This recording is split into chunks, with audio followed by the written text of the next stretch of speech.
Hello everyone, study physics के इस lecture में आपका स्वागत है। तो आज के इस लेक्चर में हम डिस्कस करेंगे स्फेरिकल कोऑर्डिनेट सिस्टम। तो लास्ट वीडियो में हमने देखा था कि कैसे cylindrical coordinate system polar coordinate system से रिलेट करता है। आज के इस लेक्चर में हम देखेंगे स्फेरिकल कोऑर्डिनेट सिस्टम, इसका क्या डिफरेंस है सिलेंड्रिकल से और इसको कैसे इंटरचेंज करते हैं एक दूसरे कोऑर्डिनेट सिस्टम के अंदर। तो बेसिकली स्फेरिकल कोऑर्डिनेट सिस्टम जो है वो सिलेंड्रिकल की तरह ही कुछ कुछ है, जैसे कि इसके अंदर आर है, इसके अंदर थीटा भी है और तीसरा जो कंपोनेंट जुड़ा है वो है फाई, जो कि जेड की जगह आया है। तो इसको समझते हैं कि किस चीज का क्या रोल है। ठीक है, तो सबसे पहले हम देखें ये X Y plane cylindrical coordinate system की तरह, इसके अंदर थीटा जो रेडियस वेक्टर आर है या जो रेडियल डिस्टेंस है इस प्लेन के अंदर, उसका एक्स एक्सिस से एंगल है, इसको हम थीटा से रिप्रेजेंट करें। कुछ जगह पे यहां फाई होता है और यहां होता है थीटा, पर हम यहां शुरू से थीटा लेके चल रहे हैं तो इसके अंदर भी हम थीटा ही लेंगे। फाई जो है वो है यहां से इंक्लाइन एंगल जेड से वाई की तरफ, जेड से जितना जितना दूर हटेंगे फाई का मान बढ़ता जाएगा। तो इसको हम बोल सकते हैं एलिवेशन एंगल, क्योंकि हम यहां ऊंचाई को डिफाइन करने के लिए फाई का इस्तेमाल कर रहे हैं। ठीक है, और आर आप जानते ही हो, थीटा वो भी आप जानते हो, और फाई यहाँ आ गया जेड की जगह। तो यही इसका बेसिक डिफरेंस है जो सिलेंड्रिकल को इससे अलग बनाता है। ठीक है, तो इसमें हम देखेंगे कि इसके जो कोऑर्डिनेट हैं सिलेंड्रिकल के अंदर हम लिखते थे आर, थीटा और जेड, यहां हम लिख रहे हैं आर की जगह हमने रो लिया है जो कि ओरिजिन से पॉइंट की डिस्टेंस है, ये रेडियल डिस्टेंस ही है। आर हम यहाँ इस्तेमाल करेंगे, इसको भी रेडियल डिस्टेंस के लिए ही समझेंगे पर सिलेंड्रिकल सिस्टम के अंदर। तो आर थीटा जेड की जगह हमने लिया आर फाई, आर थीटा और फाई। तो यहाँ इसका बेसिक डिफरेंस शुरू हो जाता है। सिलेंड्रिकल के अंदर क्या था कि जेड की वैल्यू जैसे जैसे इंक्रीज हो रही थी, ये सिलेंडर की शेप में इस तरह ऊपर की तरफ बढ़ रहा था। तो आर की वैल्यू यहां कहीं भी थी, मान लो आर की वैल्यू ये थी आर, थीटा जो था वो इस तरह चेंज हो रहा था, या फिर यूं कहें थीटा जो था इसे चेंज हो रहा था। थीटा का मतलब ये था कि रेडियस वेक्टर किस तरह इस एक्सिस के अराउंड घूम रहा है। इसमें क्या फर्क पड़ गया है, इसमें हमारे सिलेंडर की जगह शेप आ रहा है स्फेरिकल। स्फेरिकल शेप का मतलब ये हुआ कि एक गोला बना रहा है, गोले की वजह से जेड एक्सिस जो है वो इस तरह बढ़ने की बजाय अब इसकी वैल्यू इस तरह जेड से दूर हट रही है। कैसे?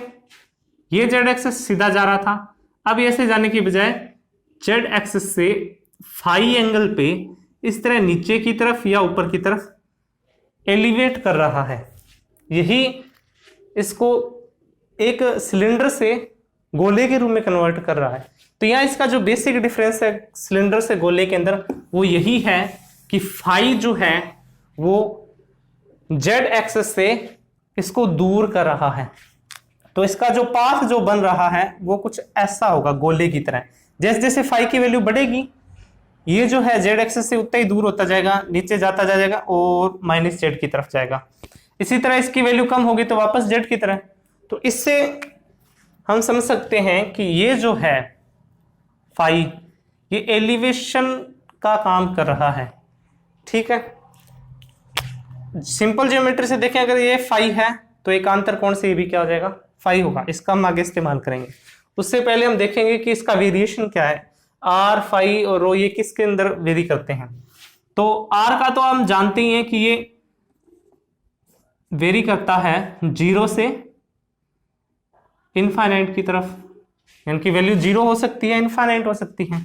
इसी तरह जो रो है, क्योंकि ये भी रेडियस वेक्टर ही है या फिर रेडियल डिस्टेंस ही है, ये भी वेरी करेगी 0 से इनफाइनाइट। इसी तरह जो थीटा है, थीटा हमने देखा था एजिमुथल एंगल, ये जो है ये एक्चुअली जेड एक्सिस के चारों अराउंड चक्कर लगा रहा है। तो चक्कर जो लगा रहा है वो 0 भी होगा 0 डिग्री पे और 2 पाई तो इसका एक सर्कल बनेगा इस तरह। सर्कल बनाने का काम तो थीटा करेगा, इस तरह सर्कल बनाएगा, और स्फीयर बनाने के लिए फाई जो है वो इस तरह जाएगा, तो इस प्रकार से एक स्फीयर बनेगा। ठीक है, तो फाई का काम स्फीयर को बनाने में पूरा करता है। ठीक है, तो थीटा यहां आ गया, पर फाई जो है वो क्या करेगा, वो जीरो से जैसे जैसे बढ़ेगा माइनस जेड की तरफ, तो ये सिर्फ जाएगा 0 से पाई। फाई की वैल्यू होगी 0 से पाई, यहां 0 जेड से दूर हटेगा, माइनस जेड की तरफ जाएगा, पाई हो जाएगा। ठीक है, तो वैल्यू जो है इनके बीच में वेरी कर रही है। रो हमने जो वेक्टर लिया, रेडियस वेक्टर, वो हमने स्फेरिकल कोऑर्डिनेट के हिसाब से लिया था। अगर आप यहां आर लेना चाहते हो तो ले सकते हो, उसके लिए आपको इसे थोड़ा सा ध्यान रख के आगे हल करना पड़ेगा। तो इसके बेसिक इंटरचेंज थे। अब इसका जो स्फीयर बनेगा, सिलिंड्रिकल का तो ऐसे बन रहा था, इसमें स्फीयर जो बनेगा इसके अराउंड बनेगा पूरा, तो यहां स्फीयर बनाना थोड़ा कॉम्प्लेक्स हो जाता। इसके लिए अगर अच्छी सी कोई इमेज उपलब्ध हुई तो मैं यहां लगा दूंगा। ठीक है, उसमें से आप चीजें देख के समझ सकते हो। तो ये था इसका बेसिक इंट्रोडक्शन। अब हम देखेंगे कि इस कोऑर्डिनेट सिस्टम से कार्टेशियन के अंदर कैसे ट्रांसफॉर्म किया जाता है, या इनका इंटरचेंज कैसे किया जाता है। तो हमने देखा आर, रो, थीटा और फाई। अब हम देखेंगे आर के बारे में तो हम जानते हैं, हमने सिलिंड्रिकल के अंदर पढ़ा था कि आर जो है वो होता है X square plus Y square, इसका स्क्वायर रूट। ठीक है, ये चीज हमने देखी। इसमें क्या था, थीटा का मान हमने देखा था tan inverse y by x. इसके लिए आप निकालना चाहो तो निकाल सकते हो थीटा की वैल्यू, आर की वैल्यू, इसका हम इस्तेमाल करेंगे। और यहां से x का मान भी हमने, एक्स वाई का मान भी निकाला था। x का मान हमने निकाला था r कोस थीटा, इसको मान लेते हैं 1, और y निकाला था r साइन थीटा, यहां 2। तो ये था सिलिंड्रिकल का। हम देखो यहां रो लेके चल रहे हैं, तो r को रिप्लेस करेंगे रो से, थीटा एज इट इज रहेगा, और r को जब रो से रिप्रेजेंट करेंगे, इंटरचेंज करेंगे, तो हमें जो एक्सचेंज मिलेगा वो स्फेरिकल और कार्टेशियन का होगा। तो उसके लिए हम देखते हैं, ये जो यहाँ ट्रायंगल बन रहा है ओ पी, और यहां इसको लिख देते हैं एन आर लिख देते हैं। ठीक है, तो ओ पी और आर ट्रायंगल, इसको अगर ढंग से यहां बनाए तो ऐसा बनेगा।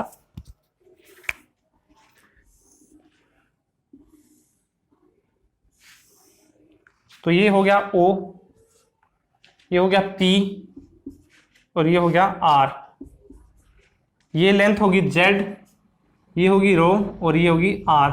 ये यहाँ जो है 90 डिग्री का एंगल बन रहा है। ठीक है, और ये जो एंगल है एकांतर कोण से हो गया फाई, और ये हो गया 90। अब यहाँ हम सिंपल ज्योमेट्री लगाएंगे, और उससे हम Z की, R रो की, इनके बीच में जो संबंध है उनको देखेंगे। तो अगर हम यहाँ से Z को निकालना चाहें तो हम देखेंगे, क्योंकि हम यहाँ निकाले रो की फॉर्म में, तो Z की वैल्यू इस फॉर्म में निकलेगी, इसके हिसाब से निकलेगी। तो इन दोनों के अंदर संबंध देखें तो ये हो जाएगा कोण के सामने वाला लंब हो गया, तो ये हो गया लंब, ये हो गया आधार। तो यहाँ जो फॉर्मूला निकलेगा कोस लंब बटे कर्ण वाला, लंब बटे कर्ण आधार। ठीक है, आधार बटे कर्ण वाला कोस फाई जेड बटे रो, यहाँ आ जाएगा जेड बराबर रो कोस फाई। तो ये जो था ये जेड का मान है, इसको हम लिख लेते हैं 3। तो जेड की वैल्यू सिंपल ज्योमेट्री से इन दोनों से हमने निकाल ली। अब देखो, क्योंकि जेड का मान हमें मिल गया है, ये जेड कार्टेशियन के अंदर भी रहेगा, कार्टेशियन के अंदर जेड है तो यहां जगह रो कोस फाई, और सिलिंड्रिकल के अंदर जेड ही था। और यहां हम रो और आर के बीच संबंध, क्योंकि हम यहां आर को रिप्लेस करने वाले हैं रो से, तो आर और रो के अंदर हम संबंध निकालें तो ये हो जाएगा लंब, ये हो गया कर्ण। तो यहां जो इनका संबंध होगा वो होगा साइन फाई आर बटे रो, यहाँ का आर बराबर रो साइन फाई। अब देखो आर की वैल्यू हमें मिल गई, आर की वैल्यू हमें मिल गई, इसको 4 लिख लेते हैं। आर की वैल्यू को हम एक्स और वाई के अंदर रखें, देन देयरफॉर 1 2 व 3 से 4 से एक्स हो जाएगा, आर की जगह रो साइन थीटा लिखा, रो साइन थीटा नहीं फाई, रो साइन फाई लिखा, तो रो साइन फाई लिखते ये मिल गया rho sine phi cos theta. दूसरा वाई मिल गया rho sine phi sine theta. तो ये जो दो वैल्यू है ये एक्स और वाई की स्फेरिकल के अंदर इंटरचेंज है, और यहाँ जेड जो है वो हमने निकाला था रो कोस फाई। तो ये स्फेरिकल का कार्टेशियन के अंदर ट्रांसफॉर्मेशन है। यहाँ से हम एक्स वाई जेड की वैल्यू निकाल सकते हैं। असल में ये एक्स वाई जेड ही होते हैं स्फेरिकल फॉर्म के अंदर, आप ऐसे भी इसको लिख सकते हो, ठीक है। अब हम देख रहे हैं एक्स वाई जेड से वापस आर को कैसे निकालें। तो उसके अंदर पहला तरीका तो यही है कि X square Y square Z square इनका रूट निकाल स्क्वायर करके इनको जोड़ दें, या फिर सीधा हमको जानते हैं कि R X square plus Y square है, तो यहाँ तीसरा कंपोनेंट और जुड़ गया, तो आर स्क्वायर जो है वो X square Y square Z square हो गया। तो आर की वैल्यू, आर स्क्वायर की वैल्यू यहां से निकाल सकते हैं, आर स्क्वायर बराबर X square plus Y square plus Z square. तो ये हो गया आर स्क्वायर का मान। थीटा का मान हमने सिलिंड्रिकल के अंदर जो निकाला था वही यहां रहेगा, और जो फाई है उसके अंदर थोड़ा सा चेंज हुआ।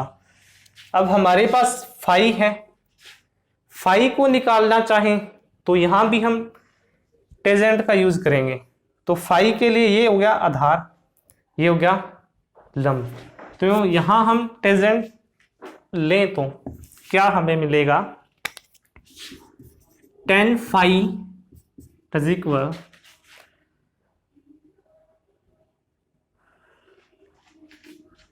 लंब बटे आधार आर बटे जेड, और फाई हमारे पास आ गया tan इनवर्स आर बटे जेड। तो यहाँ से अगर आर की वैल्यू लिखना चाहें तो आर की वैल्यू याद रखना, ये जो आर की वैल्यू है ना, ये आर की वैल्यू ये है, ये वाली नहीं है, ये रो है, तो आर की वैल्यू यहाँ वाली लगेगी, X square plus Y square का स्क्वायर रूट, और ये जेड, जेड का मान अगर ये लिखना चाहो तो लिख सकते हो। ये हो गया फाई का मान। तो इस तरह Z phi theta X Y इनके अंदर हम इंटरचेंज कर सकते हैं।